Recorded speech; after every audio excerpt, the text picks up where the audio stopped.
लेकिन आपके आत्मसम्मान की जिम्मेदारी सिर्फ आप पर है। मेरे ख्याल से इसमें मेरे सारे उत्तर समाहित हैं। तारक मेहता का उल्टा चश्मा तारक मेहता आप बनते थे, और उस शो को आपने एक दिन ये बोल के छोड़ दिया कि इससे ज़्यादा मेरा कहन हो नहीं सकता और कोई व्यक्ति धन से बड़ा हो नहीं सकता, और जिस इंसान में सर आपने बताया था तहजीब ना हो, उस इंसान के सामने मेरा स्वाभिमान खड़ा हो नहीं सकता।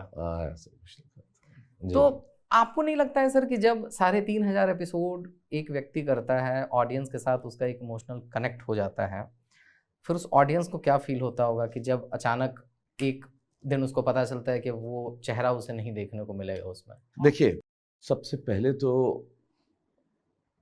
मुझे कोई गलतफहमी नहीं है ना, कि मैं नहीं हूं तो कुछ होगा नहीं। ऐसी कोई गलतफहमी ना कभी थी, ना है, ना कभी होगी जीवन में। मैंने शुरुआत में ही कहा था थिएटर के लिए कि इंडिस्पेंसिबल कोई नहीं होता है इस दुनिया में।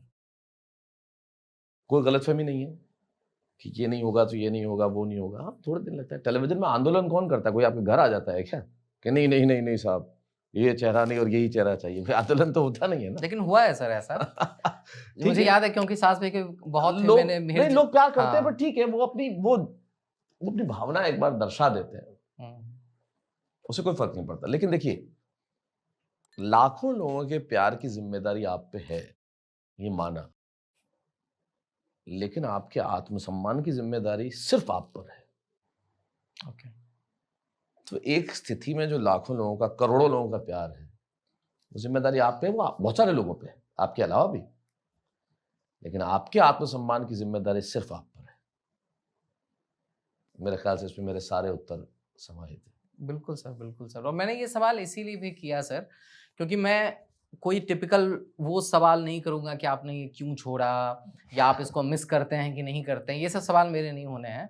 लेकिन मुझसे ये बोला गया कि सर आ रहे हैं, तो एक ऑडियंस के पर्सपेक्टिव से ना, वो एक कनेक्शन के लिए वो सवाल पूछा जाना था।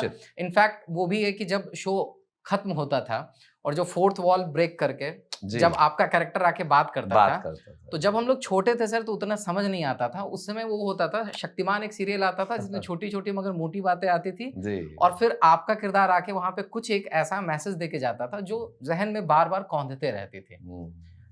वो चीज जो है सर, तो उसके लिए हम सब आपके शुक्रगुजार हैं सर। मैं ईश्वर का शुक्रगुजार हूँ कि मैंने इतने विभिन्न क्षेत्रों में इतना काम का उन्होंने मौका दिया। हाँ बिल्कुल। तो जो कुछ है उसी का है। हाँ।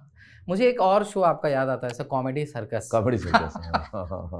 वो शो थोड़ा वैसा था सर कि मतलब जिस तरह से आपकी एक छवि अभी बन गई है ना, और वो जो छवि थी ना वो कम्प्लीटली डिफरेंट है। उसके पहले भी वही कवि वाली छवि बहुत स्ट्रांग थी। वाहवा के मैं सैकड़ों एपिसोड कर चुका था। मेरा पहला शो था वाहवा, जिसके मैं सैकड़ों एपिसोड कर चुका था।